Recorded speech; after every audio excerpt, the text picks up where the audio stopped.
Bonjour à tous, j'espère que ça va. Moi je vais très bien. Zach Mwekassa, fondateur de la Mwekassa House. Merci de faire partie de ce mouvement de grandeur qui nous aide à franchir les barrières, à doper nos qualités, pulvériser nos défauts. J'espère que ça va. Moi je vais très bien. Certaines personnes, j'ai remarqué, m'ont envoyé quelques messages affectueusement m'appelant coach, comment ça va, j'ai des difficultés. Coach, est-ce que tu pourrais m'aider? Ça fait chaud au cœur, c'est gentil. C'est bien de voir, en tout cas, cette appréciation en direct. Ça fait bien dans l'âme.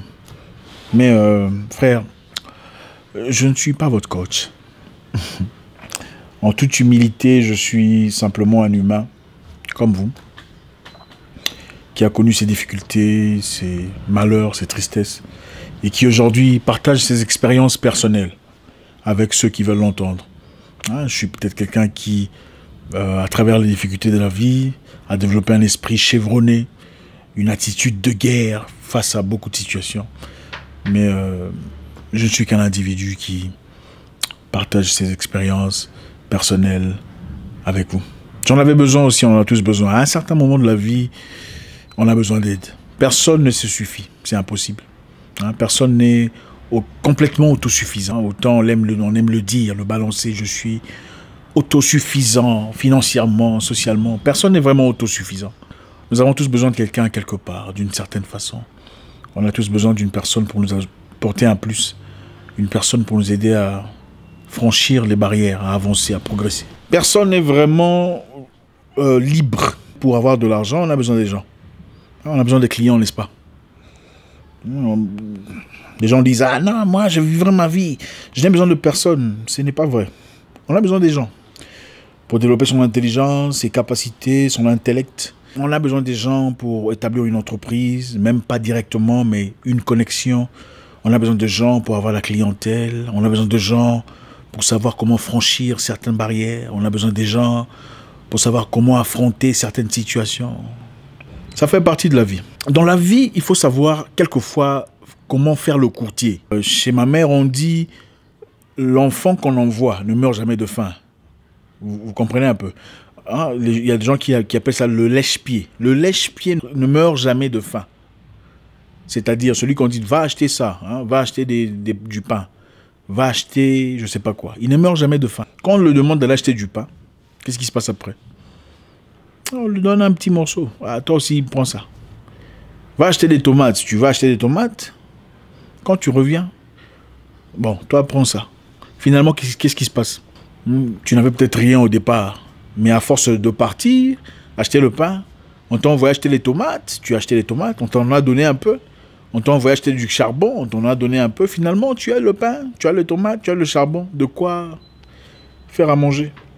Donc, le lèche-pied ne meurt jamais de faim. Seulement, il faut savoir comment établir les limites. Écoutez, il y a des choses qui paraissent mal à un certain niveau de sa vie, mais des choses qui ne sont pas nécessairement mauvaises. Compte tenu de conditions dans lesquelles vous vous retrouvez, quelquefois vous pouvez faire certaines choses que vous ne ferez peut-être pas quand vous êtes dans tous vos états, quand vous êtes bien dans vos bottes, pour vous sortir d'une certaine situation. Il y a des gens assez intelligents, je dis, qui sont assez malins, qui se sont servis de leur capacité d'être gentils, de faire le courtier, c'est-à-dire rencontrer des gens assez établis, rencontrer des gens assez matures, des gens assez financièrement posés, pour avoir de quoi manger. J'ai connu des personnes comme ça, très gentilles, très sympas avec tout le monde, mais qui n'a peut-être pas de boulot, mais ne meurt jamais de faim. Parce qu'il a cette capacité joviale, cette amitié, cette sympathie, sincérité, cette aptitude de développer des connexions avec des gens. Et la finalité est qu'il peut facilement appeler une personne « Hey, mon frère, comment ça va là-bas? Ici, ça va pas. » Je sais, ce n'est pas l'idéal, mais vous ne mourrez pas de faim. Dans la vie, il faut savoir comment s'ajuster. Il ne faut pas être radical. Le genre de personne qui dit « Moi, je ne suis pas comme ça. Je ne peux pas lécher les culs de gens. » D'accord, c'est bien. Mais tu vas dormir affamé. J'ai connu une femme qui travaillait dans un salon de coiffure. Après avoir été réprimandée 1 ou 2 fois par la boss, elle s'est fâchée complètement. Dans un pays étranger. Fâchée. Non, tu ne peux pas me parler comme ça. Tu te prends pour qui? C'est parce que je travaille pour toi. Elle s'est retrouvée dans la rue, sans boulot, sans emploi, sans conditions, sans situation. L'ego était trop grand que ses capacités. Quelquefois dans la vie, il faut savoir se rabaisser pour gagner, se rabaisser pour comprendre, se rabaisser pour acquérir de la connaissance. Beaucoup de gens ont cette habitude de s'opposer aux gens. Quand vous rencontrez une personne qui fait quelque chose de similaire à ce que vous faites, que ce soit une entreprise, que ce soit une aventure, que ce soit quoi que ce soit, peu importe ce que c'est. Surtout chez nous en Afrique, je dois le dire avec emphase. Vous rencontrez une personne qui fait quelque chose de similaire à ce que vous faites. Vous en faites directement un ennemi. Pourquoi?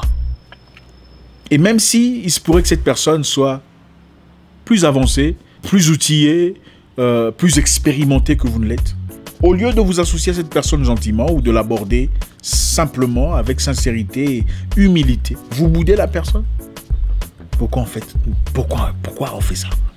Sans comprendre qu'en voulant être gentil avec la personne, en faisant peut-être le courtier pendant un temps, cette personne vous ouvrirait de portes. En faisant le courtier pendant un temps, cette personne vous aiderait à comprendre comment ça fonctionne.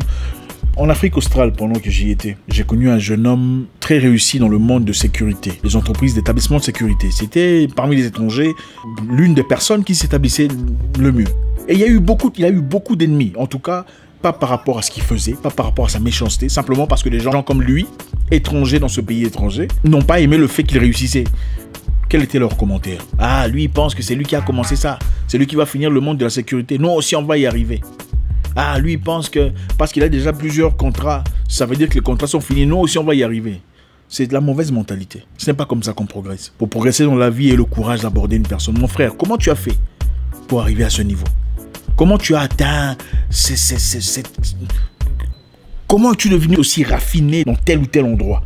C'est comme ça qu'une personne mature est bien dans ce bot de fait. Mais en réalité, je remarque que beaucoup parmi nous, je vais vous dire, nous vivons avec des blessures personnelles, hein, des difficultés personnelles qu'on n'a jamais pu extirper de nos cœurs. Et quand on voit une personne faire quelque chose de similaire à ce qu'on fait, on voit directement un ennemi.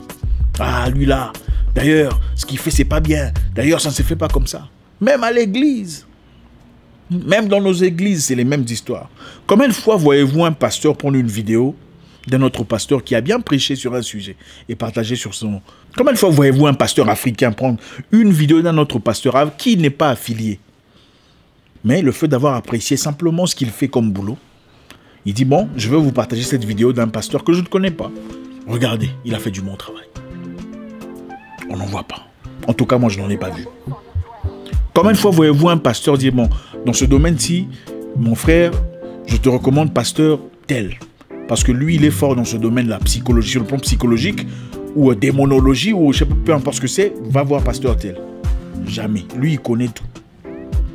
C'est l'une des raisons pour laquelle on a du mal à avancer. Il faut savoir se faire petit pour être grand. Il faut savoir se diminuer. Pour être un bon maître, il faut avoir été un bon serviteur. Toutes ces personnes qu'on vénère aujourd'hui, qu'on applaudit aujourd'hui, sont des gens qui ont été accompagnés par des gens. Bill Gates était avec Gary Kildall. Sans lui, il n'aurait jamais été ce qu'il est aujourd'hui. Impossible. Lisez le livre. Ne regardez pas 2 lignes sur Wikipédia et vous croyez que vous connaissez l'histoire. Lisez le livre. Les Noirs, en général, n'aiment pas lire. Nous n'aimons pas lire. Et on n'aime pas qu'on nous dise la vérité. Parce que déjà, je vois les gens en train d'écrire des commentaires. C'est ça. En général, nous n'aimons pas lire. Je nous encourage. Ce n'est pas pour nous insulter. C'est pour nous encourager à développer nos capacités. Et nous devons arrêter cette mentalité où quand on regarde quelqu'un sur Internet, on commence déjà à chercher où on va critiquer. C'est ce que nous faisons généralement. Il n'a pas bien prononcé là. Mais son visage a changé, hein, on dirait qu'il a... Mais c'est dans les... C'est toujours, on cherche toujours. Sa chemise, c'est toujours dans le négatif. Nous devons développer cette capacité d'apprécier, accepter nos défaillances, nos fautes. Nous en avons tous. Mark Zuckerberg n'est pas arrivé où il est aujourd'hui tout seul. Il a eu des gens. Steve Jobs pour... comment on appelle ça? Apple. Il n'a pas fait seul, pas pu accomplir. Il n'a pas fait tout seul. Steve Jobs est le visage externe que le monde voit et applaudit. Mais à côté de lui, il y avait Steve Wozniak, le créateur, l'ingénieur. C'est lui, grâce à lui, il n'y aurait jamais eu ce qu'il y a aujourd'hui. Aujourd'hui, j'ai pu développer beaucoup de choses dans ma vie, par multiples façons, à travers plusieurs personnes. Okay? C'est une personne qui m'a appelé, Zach, tu sais, tu peux placer ton argent ici au Singapour. Voilà ce qui se passe, dans cette entreprise. On va te le développer comme ci et comme ça. Tu peux regarder en Malaisie, ce n'est pas aussi compliqué. C'est toujours les humains qui apprennent aux humains comment ça se fait. Mais la personne qui me l'a appris, c'est qui? C'est un jeune homme comme moi. Il a le même âge que moi. J'aurais pu le bouder disant, ah, lui, il va m'apprendre quoi? Non. On se simplifie dans la vie. une porte, peut-être une nouvelle porte à une nouvelle belle situation. Il faut savoir s'en servir. Je ne sais pas ce que vous avez dans la vie aujourd'hui. Vous avez peut-être une entreprise qui marche et vous dites c'est bon, j'ai besoin de personne. Vous vous trompez. Parce que rien n'est éternel. D'accord? Vous connaissez les télévisions Akai, non? Akai, vous en voyez toujours. C'est presque inexistant. Toshiba, c'est vrai qu'il y a quelques Toshiba, mais est-ce que vous en voyez toujours? Non. Qui connaît Cisco? Le monsieur là qui dansait avec les cheveux jaunes, blancs, tout ça. Où il est aujourd'hui? Wesley Snipes, il est où aujourd'hui? Les choses viennent et partent. Ça fait partie de la vie. Votre situation actuelle n'est pas votre destination finale. Le fait d'être sportif ne veut pas dire que je serai sportif pour le reste de ma vie. D'accord? Intelligemment, je dois réfléchir sur des options qui peuvent m'aider à progresser dans la vie. Comment investir mon argent ici? Comment investir mon argent là-bas? Comment acheter des parts? Donc, c'est comme ça qu'on évolue dans la vie. On est petit, on devient écolier, on va à l'école secondaire, ensuite à l'université. Rien n'est permanent dans la vie. Il faut toujours se développer. Et pour se développer, il faut toujours créer des correspondances, des amitiés, des partnerships. Savoir s'humilier quelquefois. Vous allez près d'une personne qui connaît plus que vous. Fermez votre bouche. Ne faites pas toujours des commentaires. Ah oui, oui. Ah ça, je connais. Non, non, non. Calme-toi. Dans le sport, on dit même un ceinture noire peut apprendre d'une ceinture jaune. Si tu es intelligent. Personne ne connaît tout. Nous sommes tous étudiants dans la vie. Tu peux être fort dans le transport. Lui, il est fort dans le ciment. Qu'est-ce qui vous fait croire qu'il y aura toujours du transport? Pas nécessairement. C'est vrai, on aura toujours besoin de transport. Mais votre voiture pourrait se bousiller. Et vous faites quoi après? Il faut savoir s'humilier, savoir se simplifier la vie. La vie n'est pas une compétition. Enlevez ça dans vos têtes. Vous voyez une personne qui fait quelque chose bien mieux que vous, appréciez la personne ouvertement, faites-lui un compliment. Vous voulez briser ce qu'il y a comme barrière entre vous et une personne, faites-lui un compliment. Ah, jolie chemise, j'aime bien ce que vous faites. Fini. Les gardes, l'attitude, tout ça, la position de guerre qu'elle avait, belliqueuse qu'elle avait initialement, vous voyez dissiper très rapidement. Développons ce sens de communication. Être gentil. Appelez les gens au téléphone. Bonjour, comment ça va? Ça fait longtemps. Ah, j'ai pensé à toi aujourd'hui. On ne sait jamais ce qui peut émaner de ça. Réussir la vie, il n'y a pas de technique mathématique 1 plus 12. Non, c'est une combinaison d'intellect, de mentalité, de compétences. Et les compétences, on les acquiert pas toujours à l'école. Absolument pas. Les vieux disent qu'il y a l'intelligence de l'école et l'intelligence de la maison. On est en réalité dans la vie pour réussir. Il faut plus avoir l'intelligence de la maison que l'intelligence de l'école. Bien que l'intelligence de l'école soit importante. Écoutez, il y a beaucoup de gens qui ont des doctorats, mais qui ont faim, ils n'ont rien à manger. Je vous le dis, vous le savez mieux que moi. Il y a des gens qui ont ils vivent dans la misère. Pendant qu'il y a des messieurs qui n'ont peut-être pas fini l'école secondaire, mais qui ont beaucoup d'argent. Ils vivent dans l'abondance. Merci infiniment. Réglons nos problèmes avec nous-mêmes. Ce n'est pas toujours le monde qui a un problème avec nous. C'est souvent nous-mêmes qui sommes le problème. Merci encore une fois. Nous allons partager très souvent des vidéos de cœur à cœur avec tonton Zach. À très bientôt dans une nouvelle vidéo. Mon nom est Zach Moikassa, le guerrier noir. Votre frère.